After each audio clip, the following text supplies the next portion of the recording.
اس ماہ مبارک کی ان بابرکت ساعتوں میں چند ایک معروضات انشاءاللہ سمجھنے سمجھانے کے لیے اس آیہ کریمہ کی روشنی میں عرض کریں گے جو ابھی تلاوت کی ہے۔ اللہ تبارک و تعالی نے قرآن پاک کو کتاب ہدایت بنا کر بھیجا اور اسے حضور نبی کریم صلی اللہ علیہ وسلم کے قلب اطہر پر نازل فرمایا، اور یہ وہ کتاب ہے کہ جس نے نہ صرف دنیا کی زندگی میں ایک اچھی باوقار زندگی گزارنے کا انسانوں کو طریقہ سکھایا، بلکہ دنیا سے جانے کے بعد بھی جو مرحلے اور جو سٹیجز انسان کی برزخی اور اخروی زندگی میں آنے والے ہیں ان سے بھی انسان کو آگاہ فرمایا۔ اور اللہ تبارک و تعالی نے پہلے دن سے جہاں انسانوں کے لیے ظاہری طور پر ہر ضرورت کی کفالت کا اہتمام فرمایا، وہاں پر انہیں اخروی زندگی کی ان منزلوں پر پیش آنے والے تمام مراحل سے بھی آگاہ فرمایا، اور اس کا ایک ایسا اللہ تعالیٰ نے مربوط اور مضبوط نظام قائم کیا کہ جب عالم ارواح میں انسانی ارواح کی اس رب ذوالجلال نے تخلیق فرمائی، ان روحوں میں سے کچھ کا انتخاب کر لیا، ان روحوں میں سے کچھ کا انتخاب عالم ارواح میں ہی کر لیا، اور پھر اللہ تعالی نے انہیں معصوم عن الخطا بنا کر وہ درجہ مقام دیا کہ تم نے جب دنیا کی زندگی گزارنے کے لیے وہاں پر جانا ہے تو تمہاری ذمہ داری یہ ہوگی کہ وہاں پر تمہارے جتنے بھی فیلو ہیومن بینگز ہوں گے، جہاں تک اللہ تعالیٰ تمہاری ذمہ داری لگائے گا وہاں تک تم نے انہیں مقصد زندگی سے آگاہ کرنا ہے، انہیں بتانا ہے کہ تم کون ہو، کہاں سے آئے ہو، تمہاری زندگی کا مقصد کیا ہے، حلال حرام کی تمیز کیا ہے، اچھائی برائی نیکی بدی میں فرق کیا ہے، یہ ساری چیزیں تم نے جا کے انہیں سمجھانی۔ یہی وجہ ہے کہ اللہ تعالیٰ کے جو اولو العزم پیغمبر مختلف زمانوں کے اندر آتے رہے انکنڈیشنل طور پر وہ واجب الاطاعت تھے۔ مثلا جو دور حضرت موسیٰ علیہ السلام کا ہے، حضرت ابراہیم علیہ السلام کا ہے، دیگر انبیاء کا ہے، حضور نبی کریم علیہ السلام کا دور مبارک ہے، اس میں کوئی بندہ دین اسلام کو قبول کرنے کے لیے کوئی کنڈیشن نہیں رکھ سکتا، میرا فلاں کام ہو جائے تو پھر میں اس دین کو قبول کرے گا۔ اللہ تعالیٰ نے اپنے دور میں آنے والے جتنے نبی تھے ان کی قوموں اور امتوں کے لیے غیر مشروط طور پر ان کو واجب الاطاعت قرار دیا کہ تم نے انہیں فالو کرنا، تم نے ان کی اطاعت کرنی ہے، تم نے ان کی بات ماننی ہے۔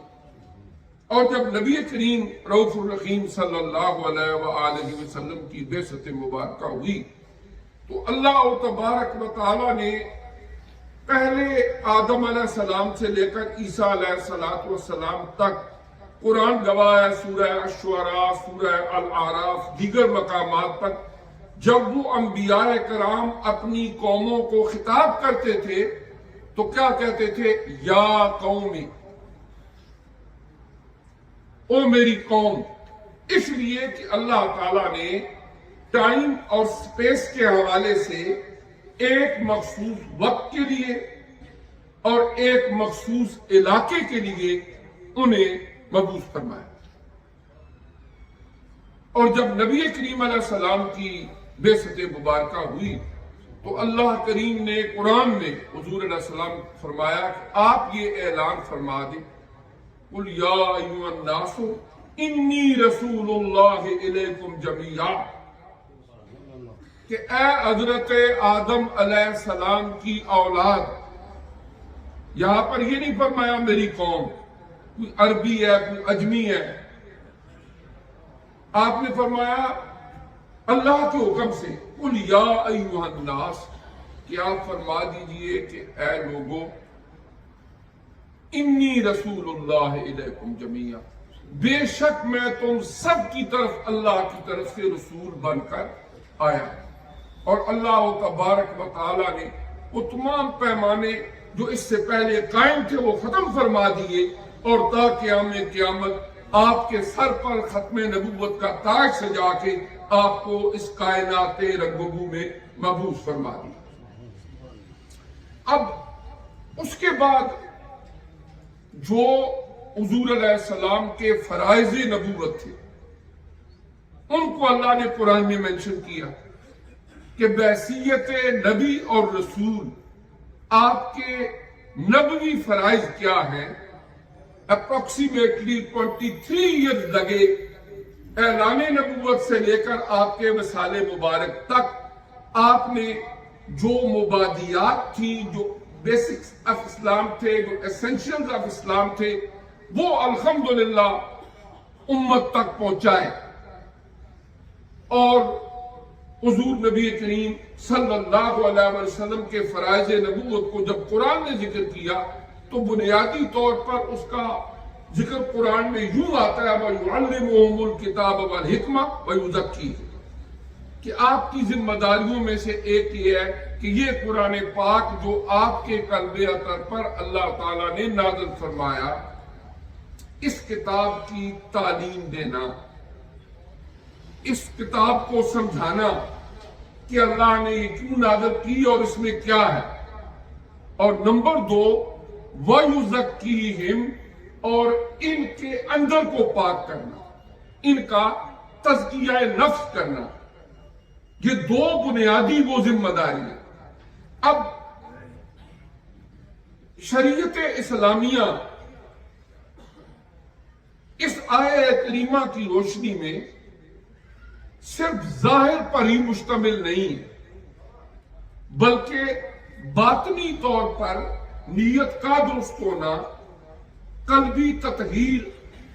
اور باطن کا تزکیہ، یہ بھی ضروریات دین میں سے ہے. اللہ تعالیٰ نے